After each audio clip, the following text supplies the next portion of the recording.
In my head, I thought, oh, this is easy. Everybody wants to learn English. But in reality, trying to convince people to buy services when you are new.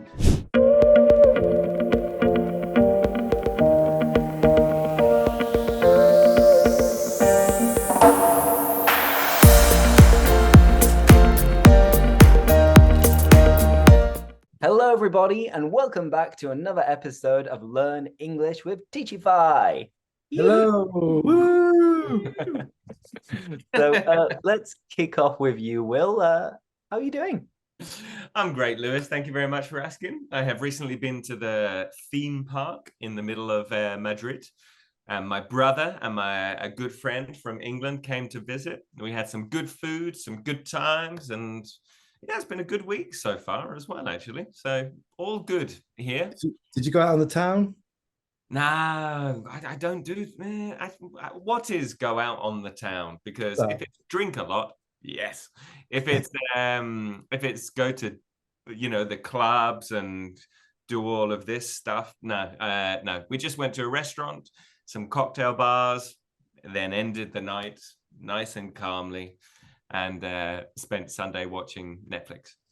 Very fancy. Like it. Very nice. Yeah. What about you, Mickey? Yeah, you look as if you're in a different place. You're not wearing a linen shirt. You're not by the beach. I What's am. happening? I am back in England. I've come to see my beloved mother, see her for a few weeks, and some family and friends before I come to Madrid, where we're all going to meet in a couple of weeks. But yeah, it's a little stop off, and I'm in England, and it is a little bit cold. It's not so cold in the house, actually, but it's definitely cold outside. So I'm just wrapping up a little bit, nice and cozy. Nice and cozy, yeah. Yeah. What about you, Lewis? How are you? Not bad. I cannot complain. It's also cold here, but it's not that cold. It's not freezing. It's just wet and grim and depressing. And this week and next week, I'm so busy. I'm so snowed under. I'm so swamped because one of our clients has decided to have some intensive courses, some boot camps, which are 2 weeks long, focusing on different aspects of business English. So I have one group that is focusing on presenting and presentation skills in the morning to kick off the day with our coffees in our hands. And then in the evening, to finish off my day, I have a couple of groups that are focusing on sales. So that's the reason. Great segue, by the way. No, I like how you just plugged in our services as well. I like that. That's very well done. So if anybody is interested in having any boot camps, some intensive courses, please hit us up, let us know, drop us a message. And my evening courses are all related to sales. And this is a company that is trying to sell their services all over the world. So let's get the ball rolling with a little bit of a chit chat related to the topic. So, Mickey, what comes to mind when you hear the word sales? Con man, scam artist, liar. Wow, I wasn't expecting that. That caught me off guard. Yeah, I think of mostly I would say rejection when I think of sales, rejection. Yep.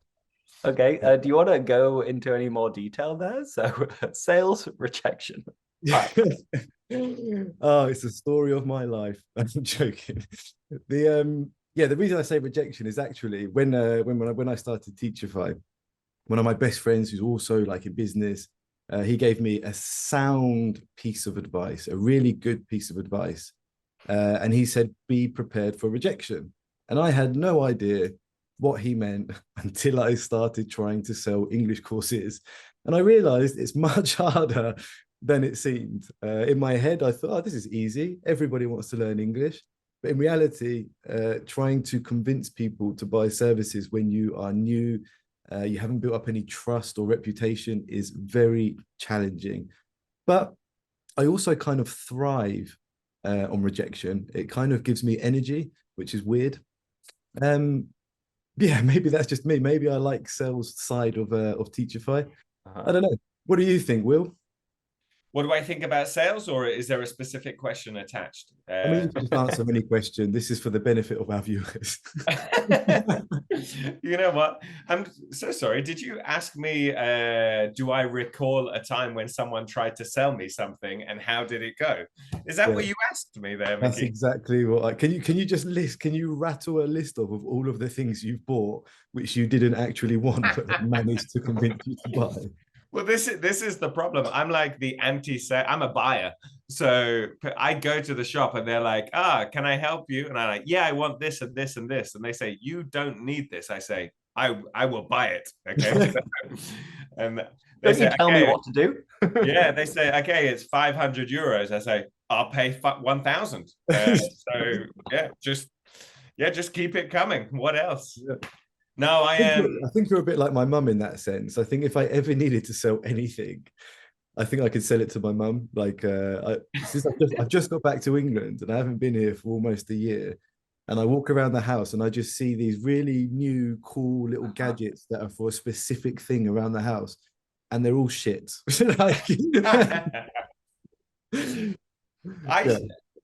actually, I would say in general, ironically, I'm actually a little bit stingy, a little bit tight-fisted when it comes to, for example, things for the house. I don't like buying things that make no sense, but I do like something that's useful, something that is good for organization, to be productive, that takes away stupid jobs from me. I do like this side of things. I think it makes life easier, and therefore I feel pretty good at it. However, every day someone tries to sell me something by telephone, and I can tell you exactly.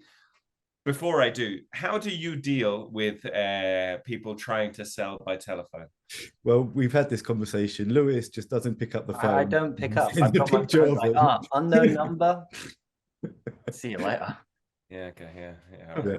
Yeah, I'm the same. I'm in Lewis's boat. I don't pick up my phone hardly ever, so no one sells me anything. And if it's via email, I might have a little browse and have a little look, but then I usually just unsubscribe and delete it straight away. Yeah, but I have to answer the phone under instruction.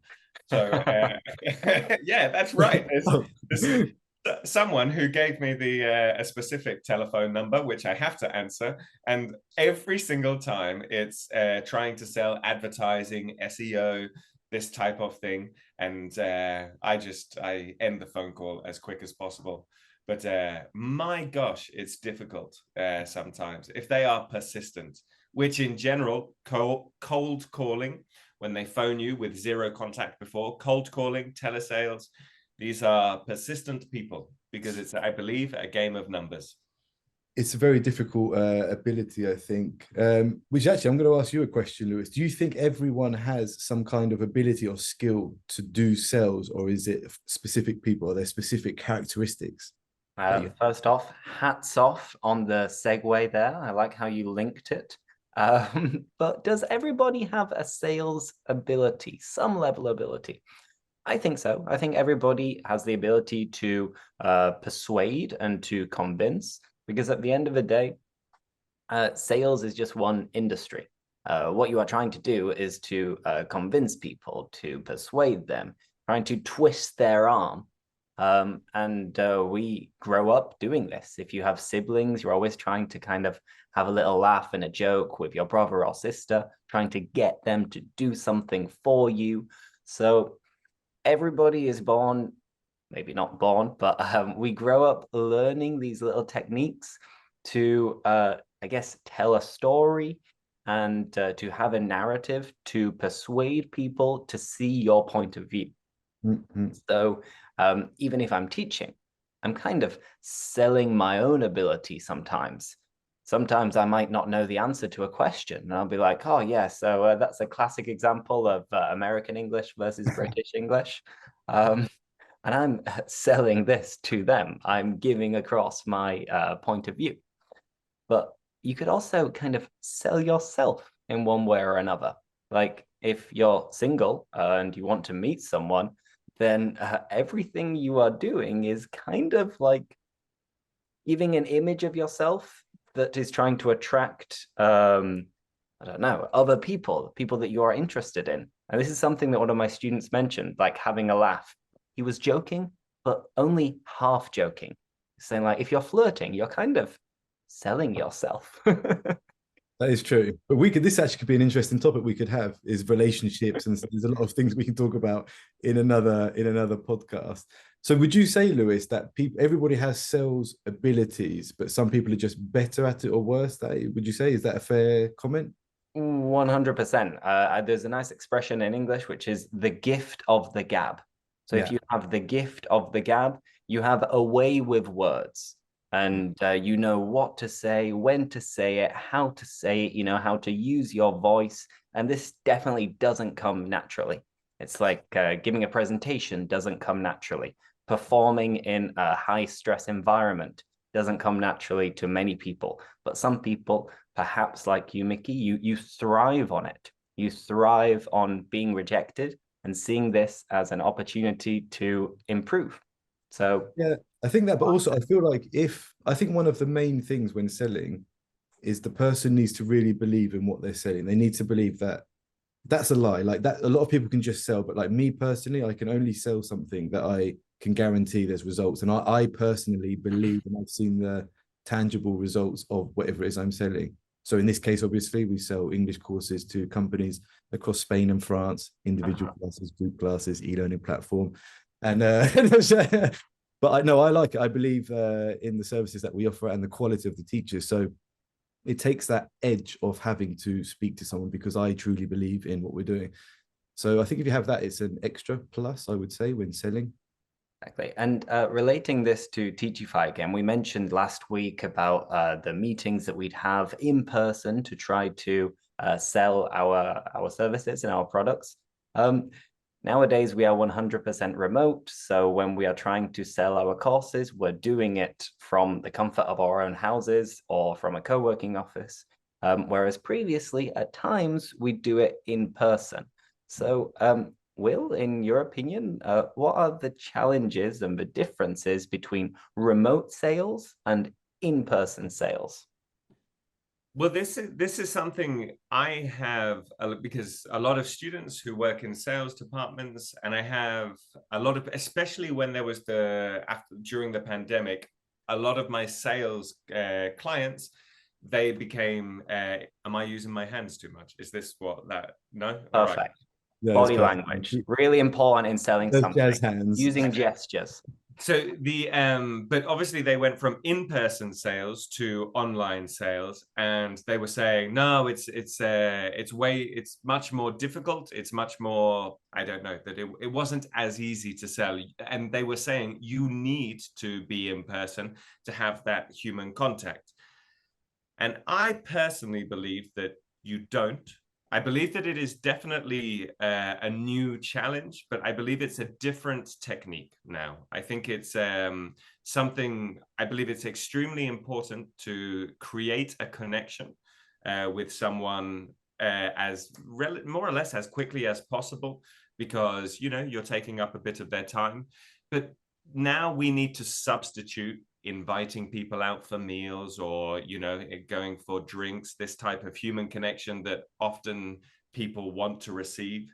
And we need to really show an interest and create a bond and as Mickey said, believe in the product enough so that you don't feel like you're selling snake oil, I think they call it. Is it something like that? Sounds like an expression. Yeah, we'll run with that one. Yeah, let's go with it. All right. I was curious about Mickey. Sorry. Yeah, I agree with you. I don't necessarily think it's more difficult to sell online than what it is in person. But it's definitely it's different skills that you need, like and your company, or like visibility of the company, the website, the services, the text, the messaging. This is where this has to be like even more important, because a lot of the time they don't meet someone, and if they do have a video meeting with you, by that point they should already be very interested and want the service. So all of that job has been done without you having to be involved. But yeah, it's not more difficult, it's just different, I would say. this is always my argument, and I think a lot of the people I speak to have been working in sales for a long time, so it's much more traditional, and they feel no, you need the human touch. I just disagree. I think that people are used to and need to adapt, but I think this is coming. I think it's different skills for between online and in person. Yeah. But I guess it's the same with teaching. Lewis, I imagine teaching. How do you feel about the difference between teaching in person and teaching online? It's different, but Exactly. You can adapt to your surroundings. And I think, first of all, when the pandemic happened, etc., and we went online, it was my first experience teaching online. So it was a little bit difficult to get to grips with how to manage the dynamics of the classroom, when to share your screen, when not to share your screen, whether to use breakout rooms or not, how to use the chat as well. But after a while, it's still the same profession. It's still the same qualities that you've learned, the experience you have doesn't really change. I guess it would be a little bit trickier if you had really big groups, but that's not something that we do at Teachify. We always try to focus on fluency and speaking. So as a result, when we teach group classes, there are always groups of 4 maximum. So that allows the students to be able to speak. And I think the teacher has just as much control of the class as they would in a normal classroom. The only difference, I guess, is maybe you can keep people's attention sometimes a little bit more if they're in a classroom, because they wouldn't be looking at their phone, or they wouldn't have a noise in the background. They wouldn't have notifications popping up on their screen.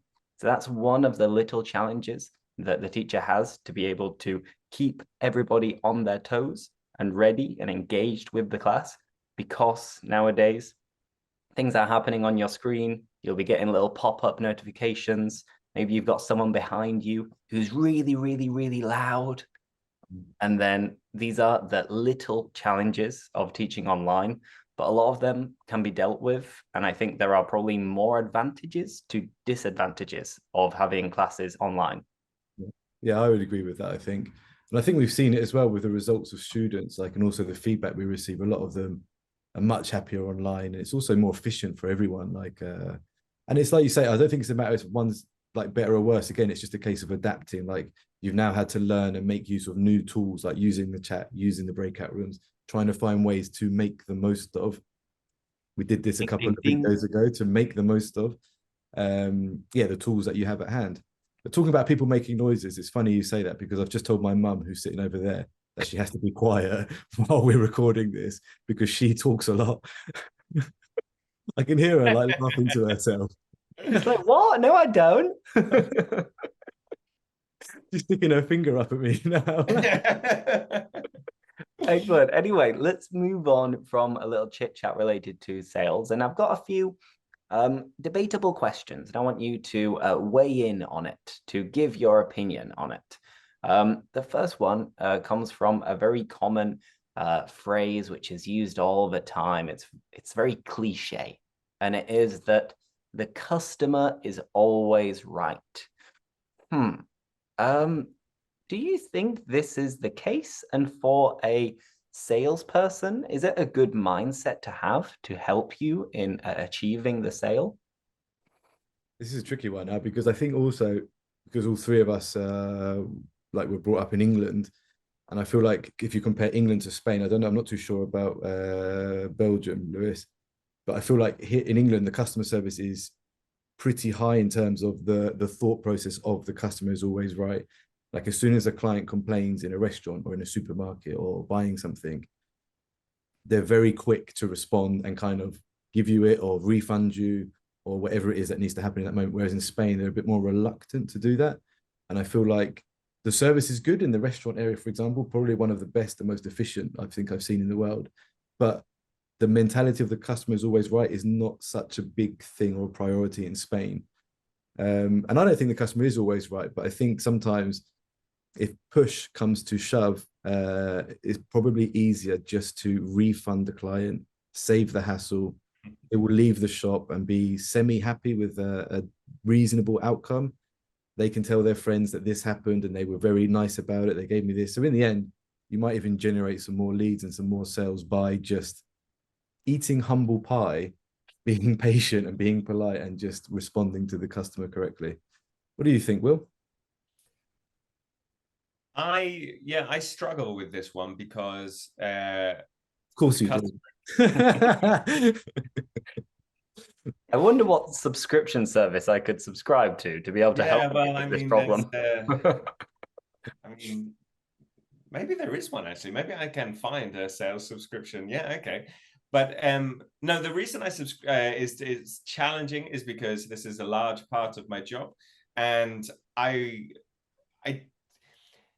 customers always right is one of those expressions which doesn't necessarily mean that if a customer tells you something, you say, oh, you're right. This is whatever you're saying is correct. It is a question for more or less, maybe we need to adapt. So I don't agree with you, but I can adapt a little bit to make things better so that you get the desired result. So maybe, for example, if a customer tells me, this teacher is always late, maybe they're wrong. Maybe the teacher is actually on time. But I say, no problem. I will speak to the teacher and make sure this doesn't happen again, for example. But I think, as Mickey said, it's important to eat humble pie, swallow your pride sometimes, and and just, if necessary, try to, I don't know, compensate them for any possible mistakes, even if in your opinion it's not a mistake. It's just sometimes the best way to, I think, to, as you say, Mickey, deliver a good service. But the customer is definitely not always right. No, I think you've also get a lot of, I think something you have to be careful with is sometimes if you give a customer or a client an inch, they might take a mile. This is a lovely expression to learn. And if you're always giving them the benefit of the doubt, just because, you want to have a good relationship, which is more important than actually who's right and who's wrong. It's the service that you're delivering is the key point here. But sometimes it then can become a problem if you don't set some boundaries with those clients. So like you say, it might be a case of adapting and saying, okay, well, this is something that's come up. So we need to make this clear, or we need to introduce a policy where it outlines detailed, this is okay and this is not okay. So in the future, if it does happen again, it's clear for everybody. So there shouldn't be any mistakes.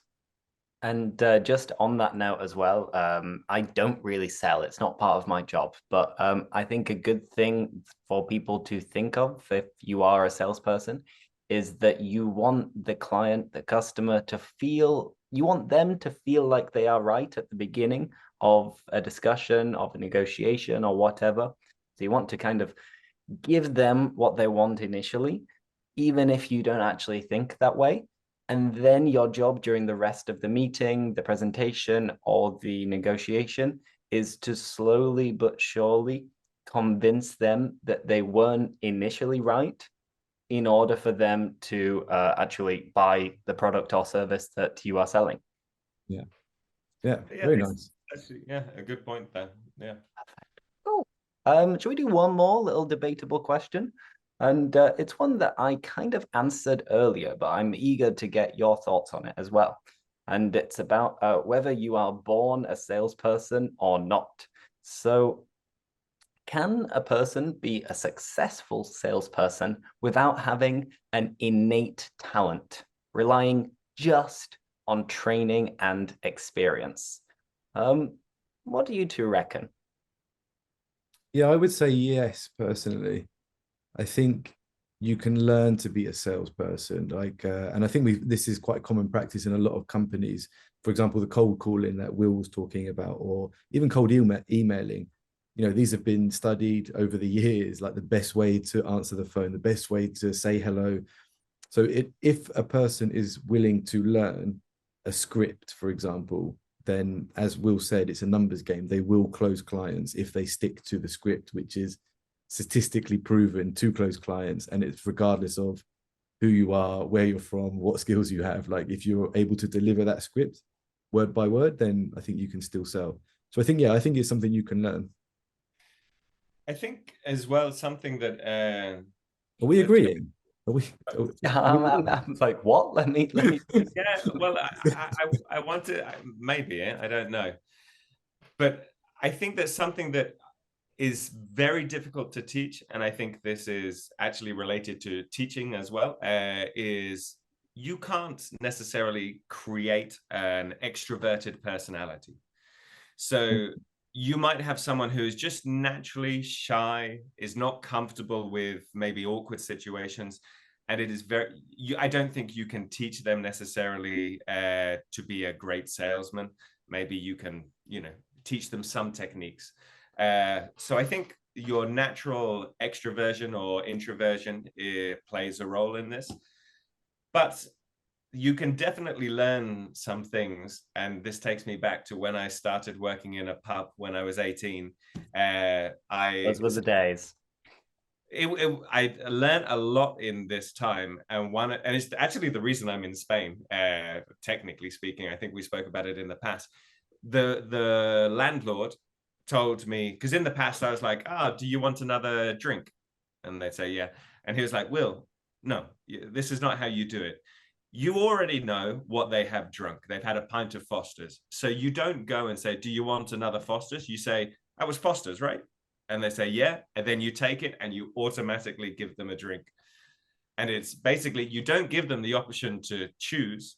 You just confirm with them what it was. And then they feel as if they've already ordered it by the time you think. I thought it was a really good sales technique for a bar in this case. Yeah, I think it very much depends on the type of industry that you're in. Like, for example, in this, like, especially if you're like half cut, if you're a little bit drunk, if you're half cut, you're not going to say no to another pint. I mean, Foster's perhaps, but the beer, no. It's like, actually, I'd like something a little bit nicer, but you're getting Foster's. It's all we have. Exactly. But it is definitely it's definitely a technique that as you say, specific to each area, but it was really, really useful and made you think that you can influence people just with a few words. Just changing the question can really change the situation. Nice. Good. So before we call it a day and we finish off today, I haven't prepared any specific expressions, but I'm trying to remember some of the expressions that we've used naturally during this podcast. And one that I can think of that I said was the gift of the gab. Mickey, what does it mean, the gift of the gab? Yeah, this is quite a nice one. It's quite common as well. And I've also met a lot of people that have the gift of the gab. So basically, it's someone who is able to sell anything with ease. Like we've all had a friend or we know someone who, even when you're talking to them and they're not trying to sell you something, they always sound like they are trying to sell you something. So that is a person who has the gift of the gab. And I can see Will pointing at me. Sometimes I have it. I have to turn it on though and control it. Jesus Christ, crypto. Exactly. Yeah. It's going up. It's going Still going up. Bull run incoming. Awesome. And another expression that Will, you actually used was to swallow your pride. What does it mean? When would you use this expression? So this is whenever maybe you don't, everyone has a little bit of pride. They don't want to admit they're wrong, especially if they don't feel they're wrong. But sometimes you just need to swallow your pride and say, oh, you're right, I'm wrong. So, oh, look. Even the fireworks are confirming it for you. This is a nightmare in serious meetings when I'm having a topic and I'm going, guys, look, you need to understand. And then all of a sudden, I don't know if this is going to happen. Confetti comes down. But yes, to swallow your pride is maybe admit you're wrong when you're not wrong, and just basically take pride out of the conversation. To be truly stoic. Oh, wow. Yes, Will. Lovely. And then one other expression which I used when I was speaking about adapting from real, let's say, in-person teaching and online teaching, I said that it takes a while to get the hang of. Okay, so to get the hang of something is basically to adapt and to learn and to get used to doing something. So maybe, for example, going ice skating. Maybe this weekend I'm going to go ice skating. I'm terrible. I might fall over. But I mean, after half an hour, I'll probably get the hang of it. I'll probably be able to skate without falling over and causing an absolute mess. Are you actually going ice skating? It's one of the options that I'm weighing up. Yeah. You're weighing up. You're deciding. One of the options I'm weighing up, like, oh, Friday night, do I want to stay at home and chill? Do I want to go and have a pizza? Do I want to go and do something like productive and active? And maybe I could go ice skating, and then I can have a pizza, and then I can go home, and then I have the trifecta. Can I just make one simple request? Can you record this experience, please? Please. Yeah, I mean, I guess so. Lewis probably take a picture of himself and save it for when you ring him next time. Like, no, sorry, can't pick up on ice skating. Maybe I'll do it, and I'll do it to teach the phrase "get the hang of." So I'll start off being like, "Oh no, I'm falling over." Do you know what we haven't got the hang of yet? Now I've got the hang of it. Ta-da. You know what we haven't got the hang of yet? It's telling our followers to like, subscribe, and turn your notifications off. We're terrible salesmen. Yeah, absolutely. Make friends in the comments. Yeah. So like, subscribe, and show us some love in the comments. Don't forget to, of course, recommend this podcast to your friends, to your colleagues, to everybody you know. And it's been an absolute pleasure today speaking about sales, going over lots of expressions as always. So I hope you learned something and you had fun, and we'll be back next week. Bye. Thank you, guys. Cheers. See you later. Bye, Don't forget to teachify your life. Bye-bye.